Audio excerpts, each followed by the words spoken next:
So I'm going to share some slides with you. And Danielle, if you could please make me able to share screen. I'd like to share a few slides with the audience, if that's okay.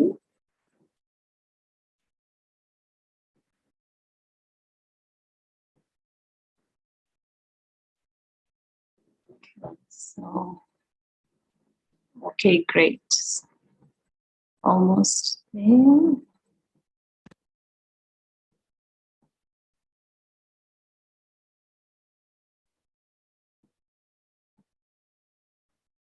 Great. Are you able to see the slide on your screen? So today we're going to look at the chapter in Mike's book, The Immune System of the Soul, that we've been discussing this month. And so far we've looked at the diseases or the dis-ease of the soul that affects our immunity. So we saw how our thoughts, our responses to people, to situations, to events in our lives is our choice, and how the choices we make, we choose our thoughts and our responses, which result in our feelings. And so feelings are created by ourselves. What happens in the world outside cannot influence me. As Denise Ben said, if I don't allow it, if I don't choose to allow it to influence me. And so how do I maintain my power and enjoy this power of life? Because yes, we have to go to work, we have to deal with things at work, whether it's colleagues, managers, family, friends. There's always interaction, there's action, there's movement, there's sound. It's like being in this great big play or drama. And so in any drama or play, there are many characters, there are many actors, there are many parts. And so it comes back to the question of what is my part? What is my special part? And looking at my speciality, looking at the preciousness or the beauty of me, the soul. And so today we're going to look deeper into this practice of meditation. We've heard so much about meditation and how it helps. And as Denise Ben said, it's nice to talk about it and everybody can talk about it and it's a lovely theory. But until I practice for myself, I won't reap the benefits. So today, Mike, in this chapter that we're looking at, he says, don't just sit there, do something. So we know that in this world of action and reaction, it's a mantra that many are addicted to. You know, a world that is run by the belief that when things are not going smoothly, what do we say? Something has to be done and done quickly. How often when something happens, we want to fix it quickly. We want to find the solution quickly. We want to do things quickly. Often it seems like everything is a big rush, like we're on a mission to get somewhere quickly. And if we are seen not doing anything, it seems like something's wrong. It almost is a perception that we are not capable, or it's almost as if we are not good enough, so to speak. It's almost like if I'm not seen doing something or even saying something, that something is wrong. So, and Mike says, seldom does this kind of reactiveness make the world a better, more loving, or even a more harmonious place. So in the rush to find solutions, to fix problems, and sometimes it may not even be that it's a question of doing. Sometimes it's even a question of commenting, like what's going on in the news. And I'm sure we all are very aware of the war that's taking place at the moment. And everyone has some comment, some opinion. I know my parents my mom is glued to what is going on, and every day she has some opinion and some reaction and some comment. And the question is, how does it help? I don't say that to her. I just smile and I think to myself, yes, I'm aware of it, but what is it that I can do to help, even though I'm so far away? And so the antidote is, don't just do something, sit there. So what does this mean? And Mike says it's the wisdom of an enlightened soul who has realized their peace, their power, and their wisdom, that it comes from inside out. So our peace, our power, and our wisdom comes from inside. And so when there's the awareness and realization, that in stillness that we always encourage as a practice, it's in the silence and the stillness that we begin to appreciate and to know ourselves.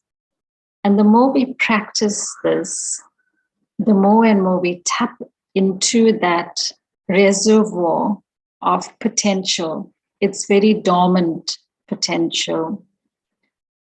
And so Mike says these enlightened souls have learned that action informed by a patient wisdom is usually more effective than a reaction informed by an emotional disturbance. So usually when something happens and there's an instant reaction, most times our reactions are coming from some kind of emotion. And emotions are generally negative. But what this means is he's not asking us to just sit around and do nothing. What this means is if I have to respond in a situation, or I have to say something, whatever it is, to first step back and take a moment. You may have heard of the SOS principle. Stand back, observe, and steer. So yes, when I am in a situation and I have to make a decision, let me pause. Let me take just a moment to relax, especially when there's emotions, if there's anger, there's irritation. Most times when we respond from that feeling, it's not really beneficial. But if I take a moment to step back and see what's going on, and from a broad perspective, then I'm more clear in my thinking and in my decision making. So don't just do something, sit there, doesn't mean to sit around and do nothing and not respond and be passive. It's actually the opposite. When I'm in silence, when I'm responding from peace, then there's a clarity and wisdom that comes, that brings benefit to the situation and finds solutions, better solutions than if I had to respond instantly. So life begins when we realize that our inner peace and our inner power are already present states of being. So meditation is one way to reconnect with that underlying peaceful and powerful state of being. It is also one way to restore the true vibration. I think somebody might be unmuted. Could the host kindly check to see who is unmuted? Because there's some sounds coming through. Thank you. So meditation is one way to restore the true vibration of the energy of consciousness. It's also one way to know ourselves as we are, as we said, as powerful entities, as loving beings, as joyful individuals, intrinsically peaceful, but proactive entities. So silence and meditation usually is not associated with being active or proactive, but actually it is, because we're tapping into something very subtle. It's a subtle power that's very much needed in the world, because the usual way of doing things has brought us into the state that the world is in today. And so what the world needs is for us to go back to that state. And like Mike says, it's already present, but it's dormant. So we need to go back to ourselves. We need to go back to discovering the true beauty of who we are and what we have to offer. And I like this saying very much. I'm sure you've heard it, come across it before. So when we stop trying to be something or someone, some kind of human doing who is capable of attracting the attention and validation of others, we can finally be ourselves. So we become human doings, but our title is actually a human being. And if you look at the word human being, the human is the body, the physical form, and the being is something that's alive, something that's present. And that's who we are. So when we are able to realize and accept who we are, who we truly are, accept me, and begin to see my beauty, my value, begin to love myself and appreciate myself, then we don't need validation and attention from others. This is a very big, I would say, problem in the world, because from childhood we are taught, and especially in school, this idea of competing, comparing, getting validation, getting approval. It's a cause of anxiety, actually. I'm not good enough. I'm not doing the right thing. And so it all comes back to giving myself love, giving myself, I don't need validation. I am one of a kind. Each one of us is unique. Yes, we are different, but each one is extremely valuable and precious.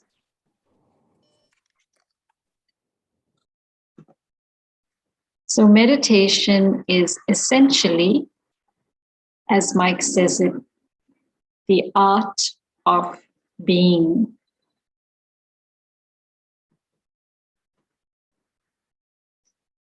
And so when we've learned this art to be, then life becomes enjoyable. The drama, I begin to appreciate it. There's the realization that nothing is permanent. Everything is changing constantly. I cannot hold on to anything. The only thing that's permanent is myself, the soul, and the supreme soul, the supreme source of power. So we are going to do a practice now, and it's from Mike's book, to experience this beautiful being that you are.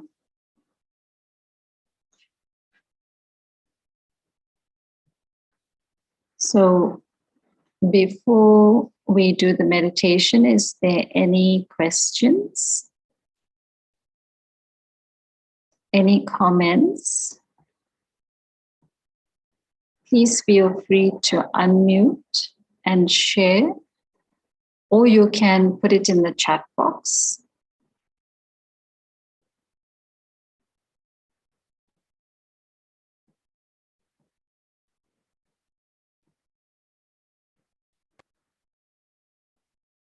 I'll just check the chat box if there's anything there.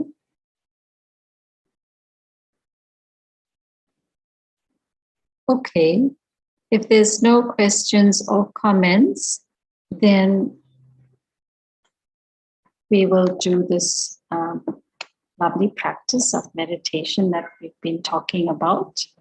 So I invite you to sit comfortably. Sit in a quiet space where you won't be disturbed. So wherever you are, let the body relax in the chair and consciously allow yourself to be alert, sit upright, but allow the muscles in your body to relax. And let go of any tightness or tension. And just allow the relaxation to happen in those places.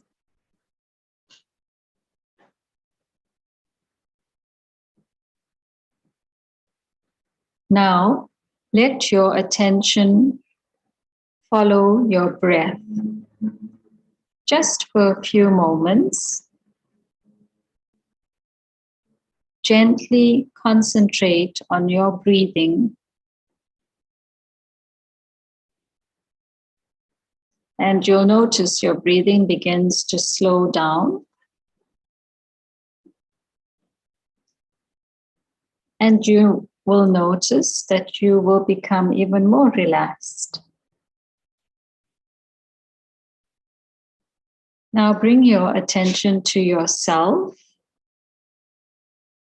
Be aware of yourself being aware.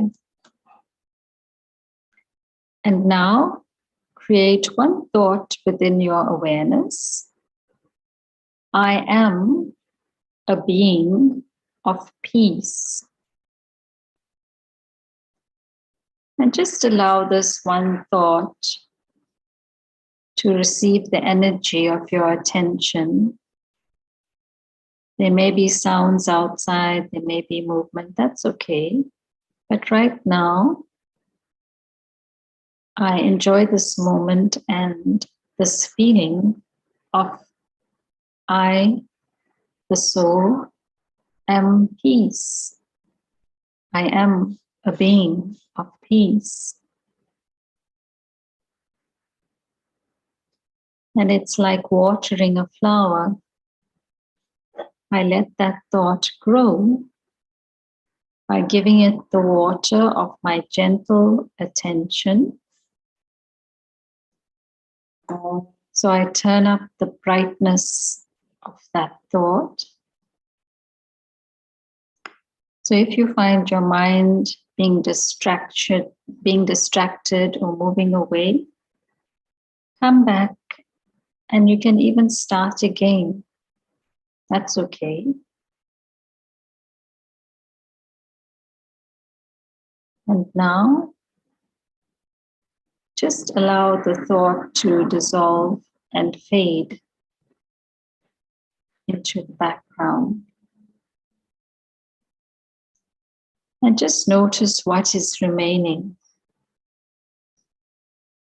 It's a feeling of deep peace.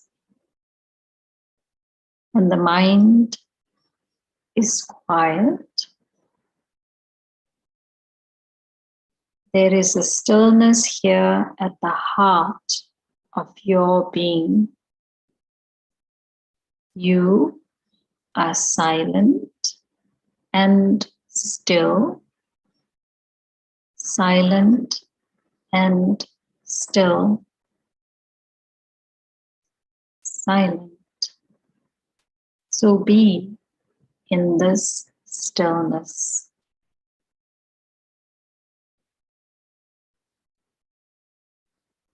Listen to this silence.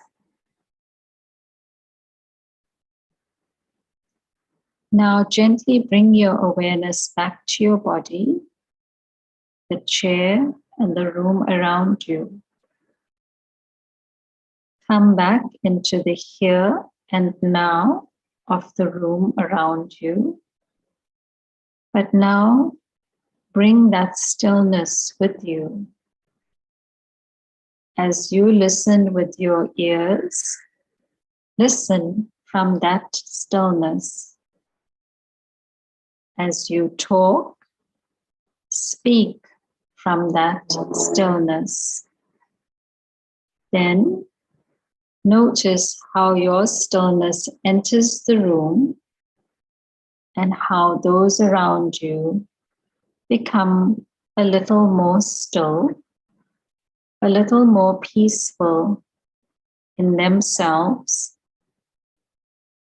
for a few moments at least.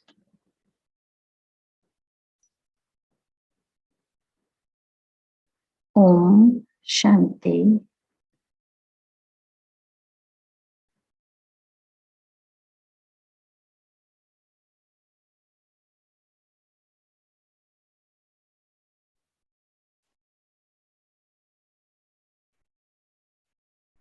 So thank you very much, everyone, for being with us today. These are the invitations to the next programs that will be following up. Please make a note of them. And before we close off, there's a few moments, there's a few minutes. Is there any questions or comments? Anything you'd like to share? Please feel free. We do have a few minutes.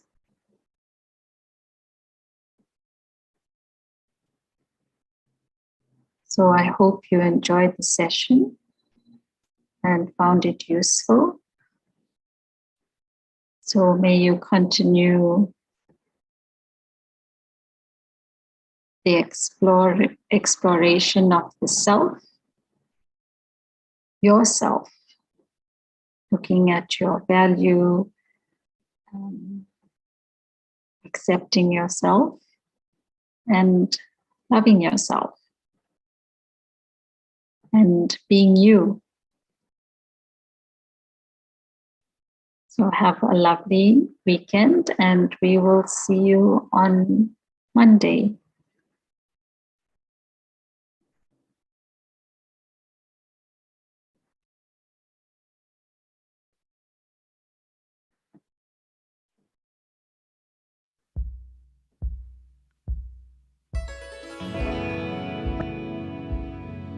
No matter what I've done, no matter what I've seen, no matter how I've pretended to be someone else, and all the times I've